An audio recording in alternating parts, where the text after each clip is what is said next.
आपका कोई मित्र आया है, आपके पास आया है, आप जाइए। थोड़ा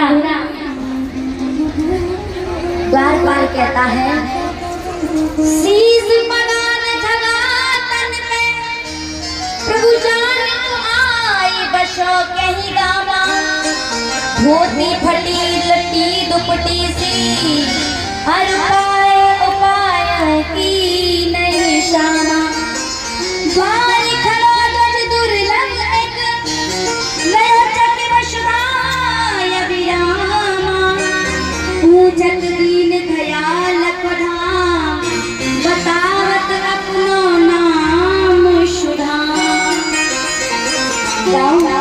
अपना नाम सुदामा बता रहा है, तुम्हारा मित्र है जैसे भगवान ने सुना मेरा मित्र सुदामा।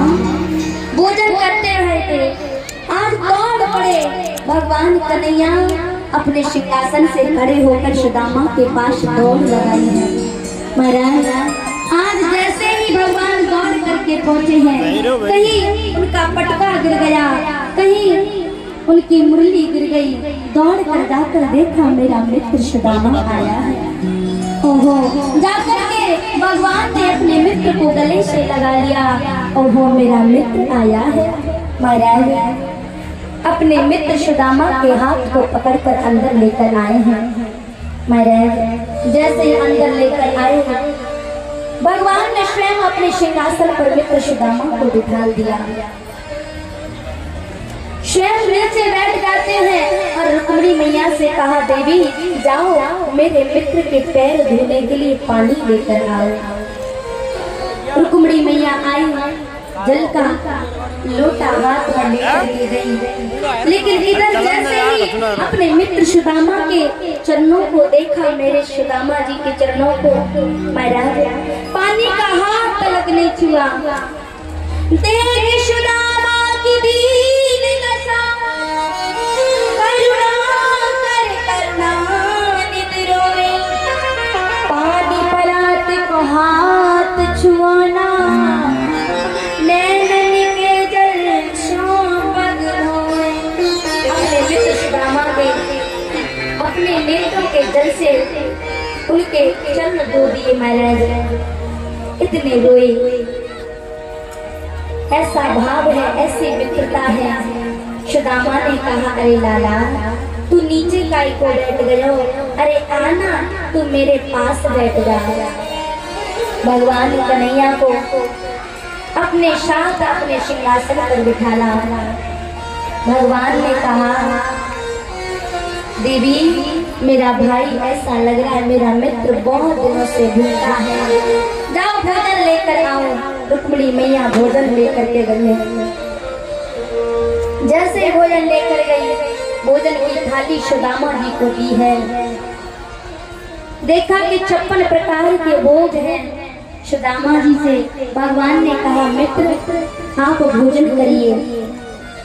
सुदामा ने कहा, लाला एक बात कहूँ, लाला ये 56 प्रकार के भोजन करने की मुझे आदत नहीं है। लाला मुझे आदत नहीं है। भगवान ने कहा, मित्र अगर भगवान का भोग लगा करके प्रसादी को पाया जाए ना, तो फिर वो भोग नहीं कि प्रसादी बन जाती है। आप पाइए।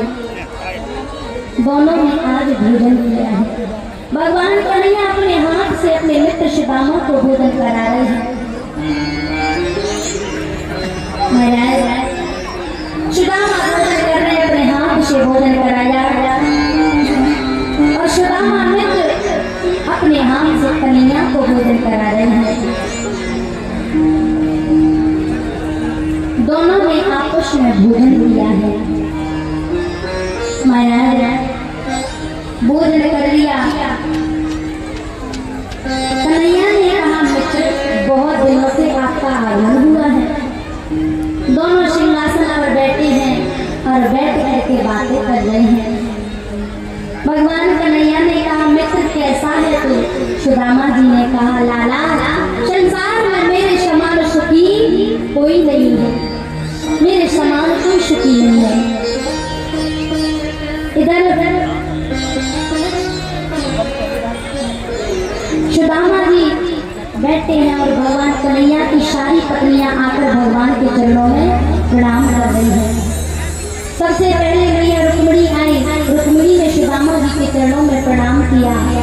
मेरा नाम रुक्मणी है। आशीर्वाद दिया सुदामा जी ने, सौभाग्यवती है। एक एक से भगवान की पत्नियां आती जा रही हैं, आती जा रही हैं। भगवान सुदामा आशीर्वाद देते देते उनका हाथ ऐसे करे करे थक गया, क्योंकि एक दो तो है नहीं। सुदामा जी ने कहा लाला, भगवान ने कहा बोल भैया क्या बात है। लाला तेरे कान में कहूँगा। सुदामा जी कान में कह रहे लाला ये सब अड़ोसन पड़ोसन आ गई है, कहाँ से आ गई है, कौन है ये? कन्हैया ने कहा लाला ये अड़ोसन पड़ोसन नहीं है, तो ये सब अपनी नहीं है। सुदामा जी ने कहा मतलब क्या अपनी नहीं है?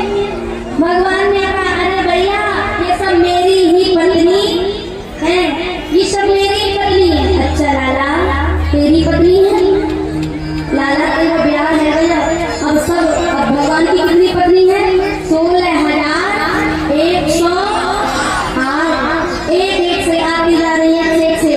और सुदामा जी ऐसे हाथ करे आशीर्वाद देते देते हाथ तक गया। सुदामा जी ने सोचा लाला ओ लाला एक बात कहूँ। भगवान ने कहा हाँ भैया कहे। लाला तुम्हें तो मेरे गाँव बसा के रख लियो है। लाला आशीर्वाद देते देते मेरा तो हाथ थक गया है, इसीलिए ऐसा कर लाला सबकी ओर से तू ही आशीर्वाद मांग ले, मैं तो को आशीर्वाद देता हूँ, तेरी सारी बकरियों को मिल जाएगा। भगवान खड़े हुए, भगवान ने आशीर्वाद लिया है। और अब सुदामा जी भगवान कन्या सुदामा जी से कह रहे हैं भैया जब बचपन में हम रहा करते ना तो हम तुमको चिढ़ाते थे कि भैया विवाह करोगे कि नहीं। सुदामा जी मना कर देते मैं विवाह नहीं करूंगा। अच्छा भैया बचपन की बात बचपन से रही, लेकिन बताओ तुम्हारा विवाह भयो कि नहीं? सुदामा ने कहा हाँ लाला घर वाले अड़ोसी पड़ोसी नहीं माने तो विवाह करना पड़ो। लाला विवाह तो है गयो। भगवान ने कही अच्छा भैया तूने विवाह कर दिया, लेकिन मुझे अपने विवाह में बुलाया ही नहीं। अरे भैया मैं अपने विवाह में बुला लेते तो काम हो जाता। सुदामा जी ने कहा अच्छा लाला एक बात बता, मेरा तो एक विवाह भैया सो मैं तुमको बुलाना भूल गया, लेकिन तेने तो पूरा गांव बसा लिया, तू एक महीना बुला पाया?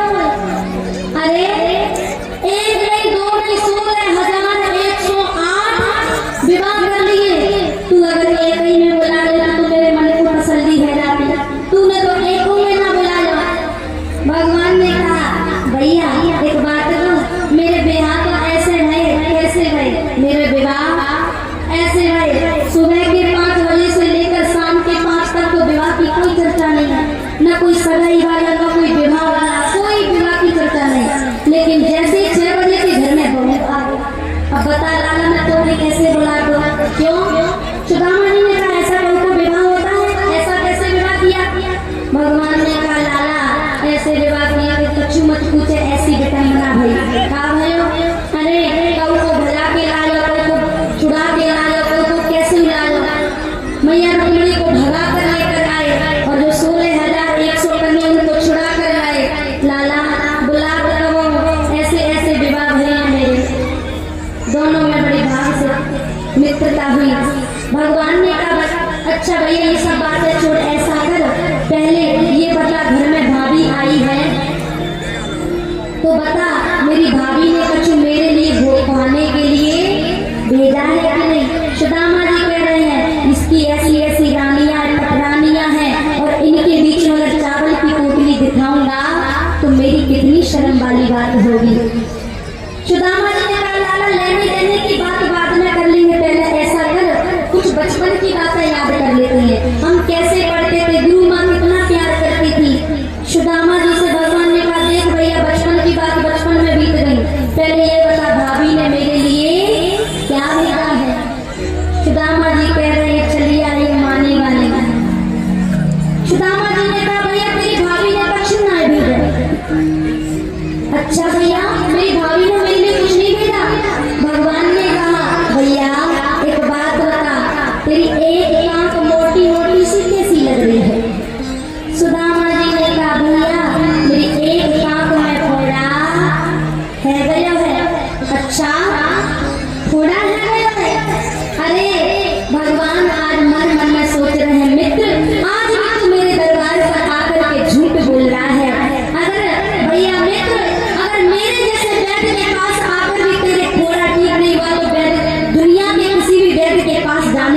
होने वाला नहीं है। भगवान ने अपना हाथ बढ़ाया और हाथ बढ़ा करके चावलों की पोटली को खींच लिया। महाराज चावलों की पोटली को नाक से खींचा है। जैसे चावलों की पोटली को खींचा, आंखों में आंसू आ गए। ऐसी महाराज चावलों की पोटली को भगवान ने खोला है। सोच रहे मेरे मित्र के पास कितनी गरीबी है, पर ये नहीं कह सके कि मेरे मित्र के पास गरीबी है। सुदामा जैसा संतोषी कौन होगा? चावलों की पोटली को खोला, एक मुट्ठी चावलों की भरी महाराज एक मुट्ठी भर के मुख में डाली। चावलों की मुट्ठी भर के मुख में डाली है। एक लोक का राज सुदामा के नाम कर दिया। दूसरी मुट्ठी चावल की भरी महाराज दूसरा लोक सुदामा के नाम कर दिया। जैसे तीसरी मुट्ठी चावल की भरी मैया रुक्मिणी ने हाथ पकड़ दिया। जैसे रुक्मिणी मैया ने हाथ पकड़ा, मनी मन में कह रही है रुक्मिणी मैया, अरे स्वामी अगर सब कुछ दे दोगे तो फिर अपने लिए क्या रखोगे? क्या खुद सुदामा बनने वाले हो? देखिए मैया थोड़ी और बैठ जाइए, बस 5 मिनट की बात है। आप बैठ जाइए, बस 5 मिनट में आरती करने वाले हैं। सभी बैठ जाइए अपनी अपनी जगह पर। सुदामा जी से और ऊपरी मन से रुक्मिणी मैया कह रही है, स्वामी कच्चे चावल खाओगे तो पेट में दर्द होगा। महाराज ये लीला समापन हुई है। भगवान ने कहा रुक्मिणी इस ब्राह्मण के कहने से तुम पटरानी बनी, उसी को दान देने से रोकती हो। सुंदर लीला की है। आज दोनों भाइयों ने सजन किया है।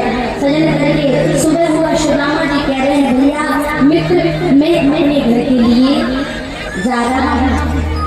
मित्र सुदामा अपने घर के लिए जाने लगे। देखिए मैया 5 मिनट बैठ जाइए, जो मैया खड़ी है सभी बैठ जाओ, बस केवल 5 मिनट की बात और है।